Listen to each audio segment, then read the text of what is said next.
Government contractors ask me all the time, how can I meet federal buyers who make decisions? And that's a question I get asked all the time, right? And it's like getting invited to a popular bar.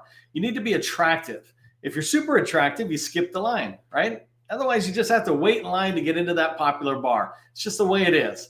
The cool thing about government contracting is that attractiveness isn't based on some weird thing. It's based on your skills and your services and your experience. You can constantly keep improving your attractiveness in the federal market. And I'm going to talk about that. When I use attractiveness in my training, don't mistake it for being at a bar and being attractive. I know this is all that, right? But it's really about your skills, your services, and experience. When you keep that in mind, then you're able to really track on how to get in and meet with those federal buyers.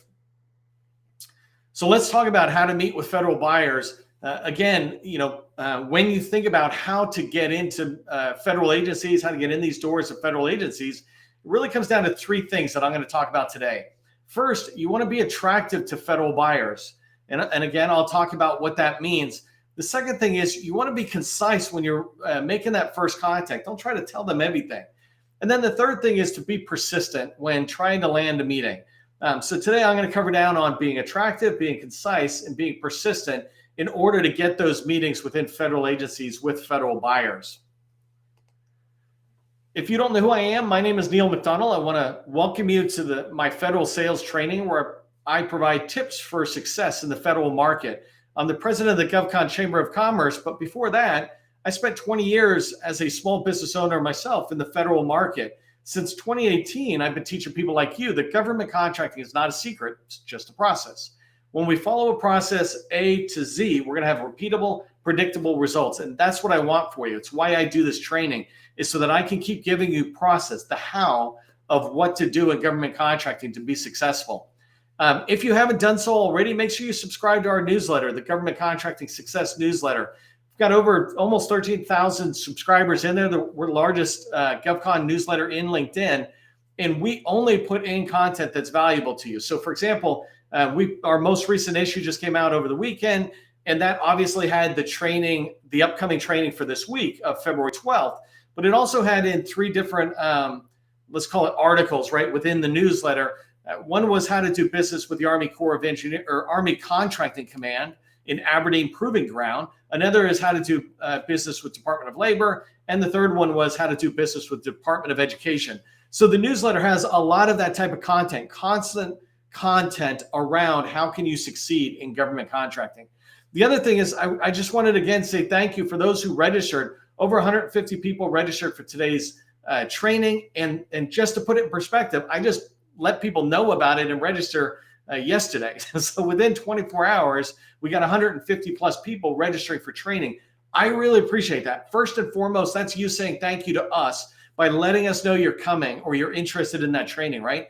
The other thing is this is really important. The more that I'm able to show government buyers, et cetera, that we do have a strong community and network here, the more I'm able to pull them out of their agencies and ask them to come share information to you.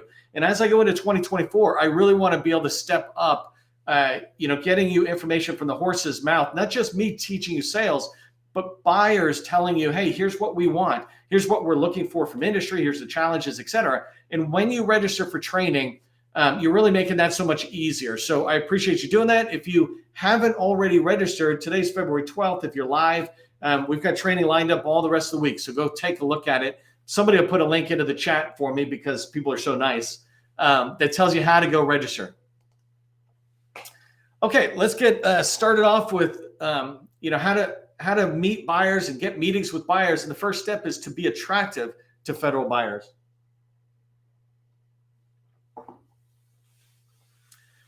The first step in being attractive to federal buyers, you must have a clear, focused offer. And what I mean by a clear, focused offer is that you need to sell one thing or say you sell one thing that's easy to know. For example, Bain Group, they do Microsoft 365 services, especially in SharePoint. Brave One, they do elevator maintenance services and installation, right? Capital Group, they do additive manufacturing.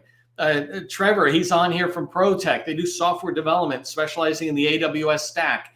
when you have one clear thing that you sell, you make it easy for the rest of us to know. You make it easy for people like me and others in this network, this community who want to help you.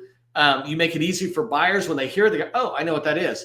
And so you want to take a lot of things you might think you should sell and narrow it down to one focused offer. Once you're in, then you can sell a lot more. But when you have a clear focused offer, you make it easy for the buyer. And that's a simple thing to help your company be attractive to that buyer. The second thing about a clear focused offer is that you need to make it easy. It needs to be so clear that they can say yes, no, or not me, right? And so, for example, I said Trevor with ProTech, they do software development on the AWS stack. So if somebody looks at that, they go, oh yeah, tell us more about what you do with software development on the AWS stack. Or they go, software development, that's not me. And that's the end of it. It's like, okay. And those two, yes and no, are gold and dirt. And in order for you to have a gold mine, you must have dirt and gold, right? The last option is not me. And the idea behind that is if Trevor talks to somebody, they'll go, oh, that's not me, but it's Sally. Let me introduce you to Sally, or go talk to Sally. But either way, they didn't give you a flat no. They said maybe this person. Having a clear focused offer makes it easy for people to do that. The second part about being attracted to a federal buyer is you need to show them that you care. There's this great line out there that no one cares what you know until they know that you care. No federal buyer cares what you know until they know you care about their mission, what they're doing, what they need. That's pretty simple to do, right? You can read their strategic plans. You can attend industry days. They'll communicate with industry about what's important to them. So you can show that you care by taking the time to do research. That's the very first step of the 7-step process that I teach for federal revenue success, right? Go to govconchamber.com to see the whole diagram. But you want to pay attention to what's important to them before you start talking about what's important to you. And that leads me to the second bullet on the show you care. Stephen Covey, who wrote 7 Habits for Highly Effective People, and I know it might be small in a little box, but somebody will be nice and put it into chat.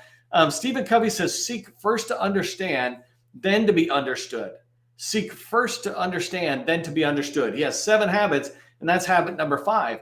And it's the same concept around nobody cares what you know until they know that you care. If you take the time to understand somebody, they're going to feel understood, and they're going to feel like you're more attractive as a vendor, as a seller, because you actually took the time to care about them. So that's the second part of being attractive to a federal buyer.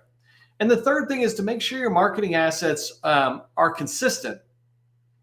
The idea behind this is there's 6 marketing assets, and you can watch previous training that I do. I've done a lot of training, probably 30, 40, 50 different trainings on marketing assets, right? So I have a lot on marketing assets, but the idea is to make sure they're consistent. If you're reaching out to try to schedule a meeting, which is kind of the purpose of today's training, before somebody gives you that meeting, they're probably going to check you out. And the way they check you out is to look at your marketing assets.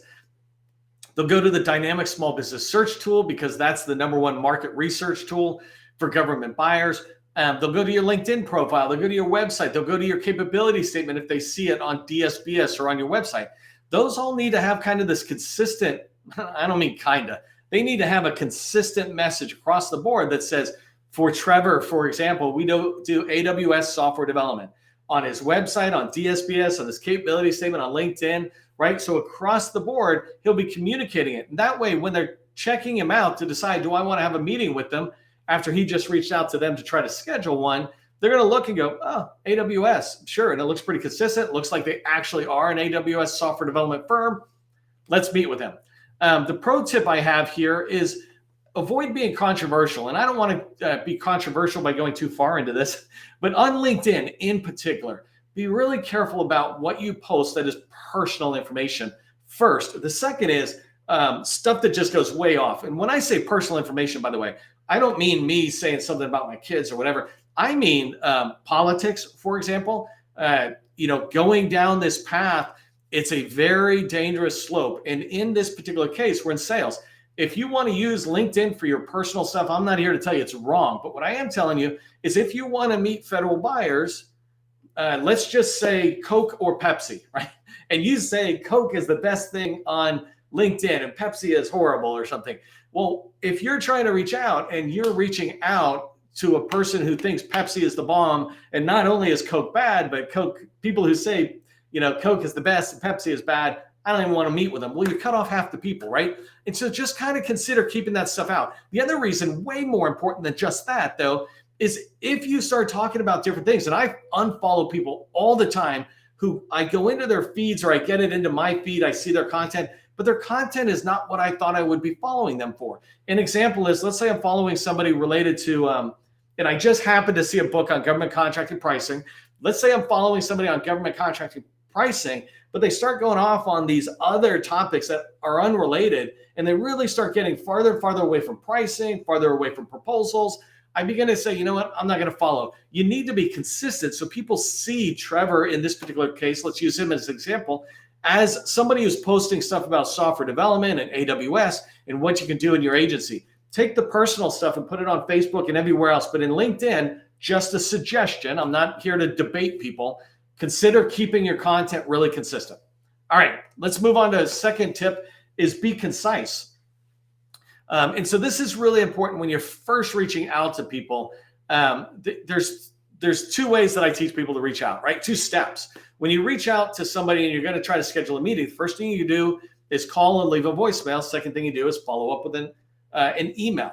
And that's pretty much the process. So many of us avoid the phone call because we don't like doing it, whatever. We might get somebody, they might answer, it's scary, right? But you got to make a phone call is the way I teach. Make a phone call, follow up with an email. So I'm going to talk about that. But in both of these, you generally do not get the person. You get the voicemail and you send an email. So you want to be concise. And what I really am driving towards when I say concise is don't tell the other person everything about your company. They don't care. They don't even know who you are. I don't know how to use it any other way, but if you think about dating and I'm in a bar and I see a girl across the way and I walk over and I say, hi, my name's Neil. And then I just keep talking, telling her about my childhood, telling her about my time in the Army, telling her about my dreams for the future. And I never once even stopped to say, oh, do you want to talk? Do you want to say hi back or any of that? And when we send an email or leave a voicemail and we're telling them everything about our business and all these different things, we haven't given them a chance to say hi back, right? Which might infer a willingness to have a conversation. And so you want to be concise in the beginning. In fact, you always want to be concise, but in particular, in the beginning, you want to be concise. So the voicemail script, my guidance for you is, first off, it needs to be 30 seconds. Nothing longer than that, right? The idea is you're just leaving a quick voicemail. No one wants to listen to a long voicemail. And the reality is you're just trying to get a meeting. I'm going to show you a sample voicemail on the next slide. I'll also show you a sample email template on the next slide. And then the other thing, keep in mind about voicemails, I get people make these excuses all the time, but they're just excuses, right? If you're not making phone calls and leaving voicemails, it's because you don't want to make phone calls and leave voicemails. It's because you don't want to pick up the phone and cold call somebody for fear they might answer it. It's not because they don't listen to voicemails anymore. Of course they do. And in the government, some of these organizations are getting so smart where the voicemail comes in, it just sends it over as a message. The reason you want to leave a voicemail is it is a marketing engagement or a marketing touch. And really, you need to touch, marketing touch a target or a lead like 30, 60, 70 times before it finally sinks in that, oh, hey, I've seen that. Even for me, right? I get people trying to reach out to me and they followed up 4 or 5 times and I haven't got back, Sean. But I want to get back. I'm just busy. Don't sit there and take me not getting back as an answer, right? It just means you need to keep following up. And a voicemail is just one way to engage that lead that you're trying to get a meeting with. The second thing is your email template. When you send an email trying to get a meeting, go directly to the ask. The ask is, what do you want, right? What you want is a meeting. Don't cover that with a bunch of words talking about your company and we've won these awards. Who cares, right? Right now, you're just trying to get a meeting and you're trying to get that yes or no. If you have a clear, focused offer, they're going to say yes, no, or maybe Sally, right? Any one of those 3 answers is fine. When you send too many words, sometimes you don't get any of those answers because it's too hard to get to the answer. They're like, oh, I'll come back and read that email later. All right. And then last thing about email templates, don't tell them everything, right? That idea of informing them. I feel like I need to inform them who we are, really help them understand whether they want to meet with us. No, first off, they're not going to read it. Second off, if they did, you're just giving them reasons not to meet with you. You're giving them too much information. Last thing I want to just talk about on being concise when you make that first contact is I want to talk about LinkedIn for a couple of reasons. First off, I hear about people connecting with people on LinkedIn a lot, right? I just reach out, I made a connection, and I bounced around on this. I actually am going to begin to modify some of my training. I recommend you stop doing connections, and here's when. See that bottom bullet? It says, no need to connect if you're not posting. The whole point of connecting with somebody is so that they can see your content. If you don't create content, if you are not creating content on a weekly basis, let's say you're sharing something about elevator services or about cybersecurity, whatever your clear focused offer is, if you're not sharing information out there on LinkedIn that would be valuable to the other person, there's no reason to connect. They don't need to see your feed. If all you're doing is reposting everybody else's stuff, or you're just liking things, then you're just engaging out there. But the reason for a connection, the only real reason for a connection is so that this person can see the content that you post. It gets put on their feed. Another way that can happen is if this person chooses to follow you. And so if you're not making content, I recommend nowadays don't even bother connecting, because what you want to do is build this relationship. And so really, I'm coming from the bottom up, but the idea is you want to engage and follow, right? Engage means getting out there, clicking thumbs up, or putting a comment into their post. That is a huge one. I see the government buyers putting stuff all the time on LinkedIn, and people do all these thumbs up, but no one takes the time to put a comment on. But if you're doing zero trust architecture, and somebody from the government is putting out something, or even somebody from industry is putting out something about zero trust or cybersecurity or the future or new strategy, you can get in there and read it and go, this is really fascinating. I'm really interested on how it's going to go this direction. You're putting a comment in that is really trying to engage conversation around the other person's post. Primarily, you want to target your federal buyers that you're trying to build relationships with. So instead of just trying to connect with them, try to find those that are doing content and engage with them.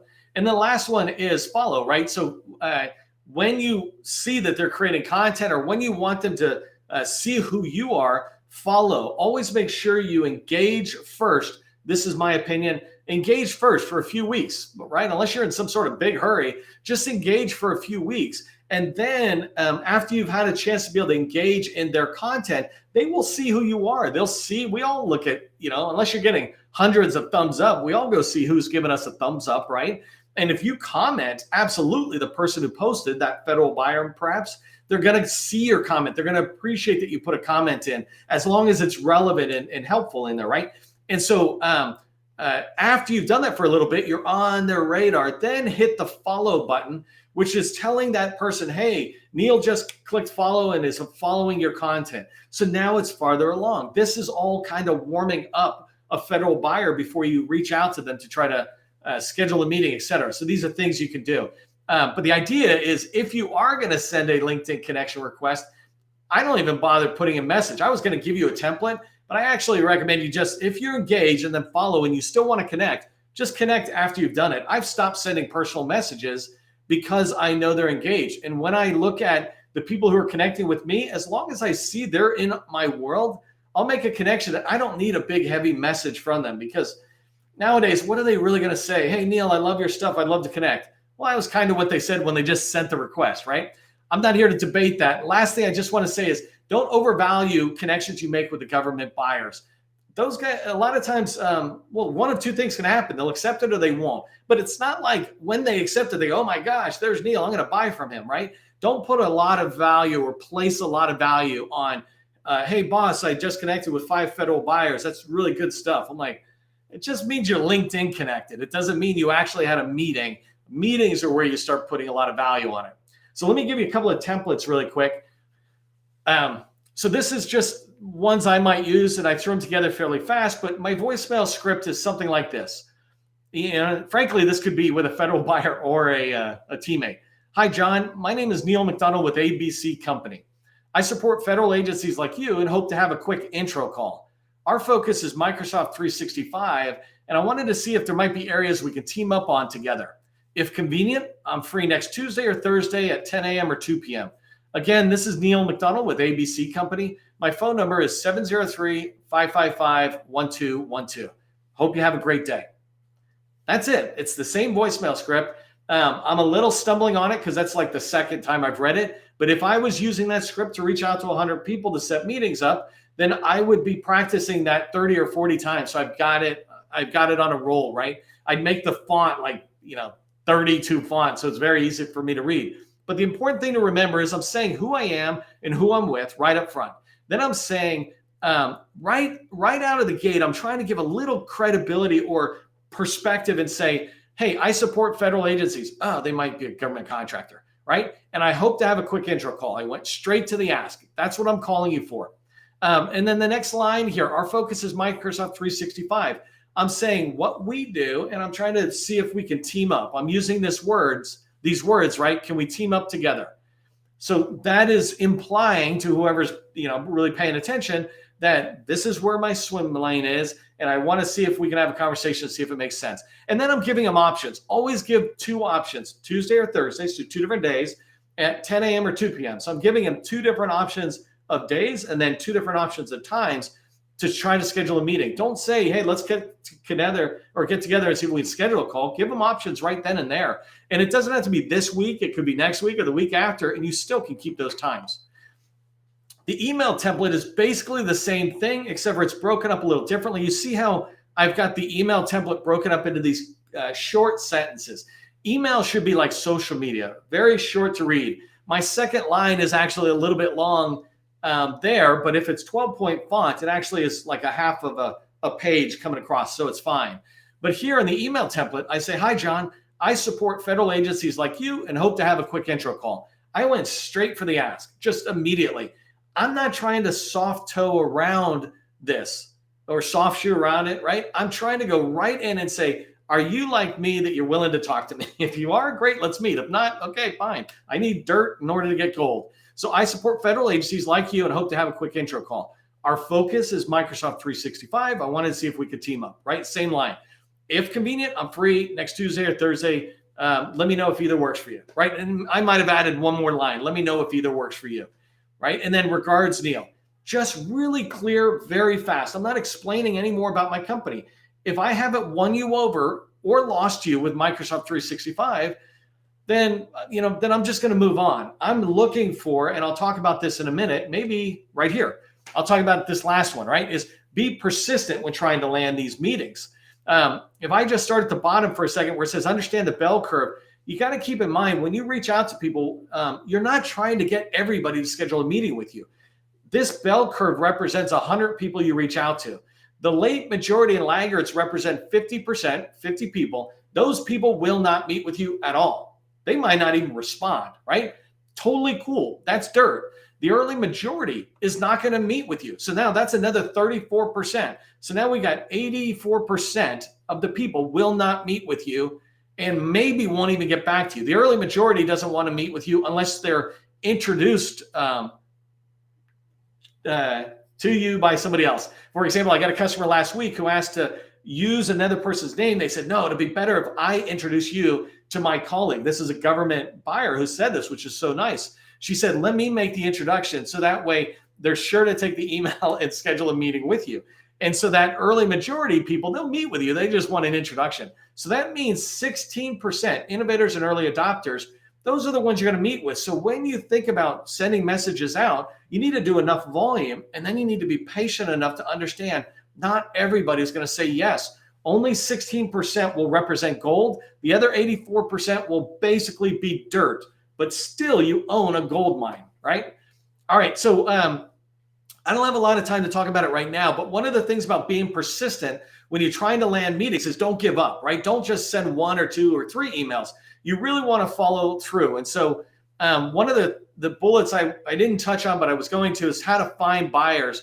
And there's 22 different ways that I teach you how to find buyers. And I have a whole separate training, but I'm going to put an article in the newsletter. So make sure you subscribe to the newsletter. I'm going to put an article in the newsletter that talks about the 22 different ways, and it'll include a PDF handout of those 22 different ways. But these are 22 different ways of finding buyers. And if you can use them, perhaps those are 22 different people who can make introductions for you so that you can touch on the early majority as well.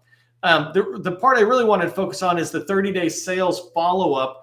I have a whole training on this and a handout. And again, I'll do another article really soon on the 30-day follow-up. But here's what I wanted to say about 30-day follow-up process as it relates to being persistent when you're trying to land a meeting.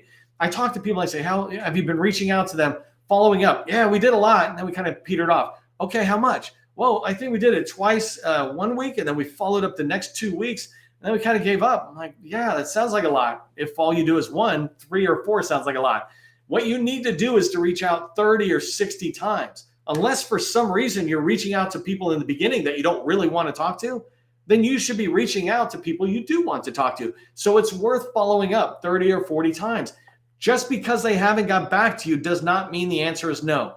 Don't say no for them. Just assume the answer is always yes, I want to meet with you. I just haven't responded to your email. There has been so many cases where buyers have told customers of mine, oh my God, thanks for following up. I've just been busy doing this or that, but I really wanted to just touch base, have that intro call. So be persistent. Make sure you subscribe to the newsletter so you can get those 2 handouts. I'll put them in there so it's easy, it's free, but they're really great because you have them on the wall and you understand how to be persistent by following a process, a 30-day process for following up on somebody.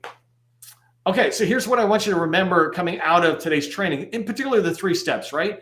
The 3 steps to getting more meetings with federal buyers, to get in there and meet with federal buyers is first, be attractive, and that's about your marketing assets. The second thing is be concise. You just try to land the meeting, not inform them about everything about your company. So be concise. And the third one is be persistent. Don't think that the answer is no. Don't say no for them. Just keep following up. You will get those meetings. When you identify the right buyers and you follow up, those meetings will come to you. Hey, if you're interested in working with us, we have a BD Accelerator workshop. Happy to talk to you about that. You can learn more on our government contractor, govconchamber.com workshop page. You can see the link right here. Somebody will put it in the chat. But as you go through all of this and you're trying to get meetings with federal buyers, just remember, government contracting is not a secret. It's just a process. I'll see you in the next training.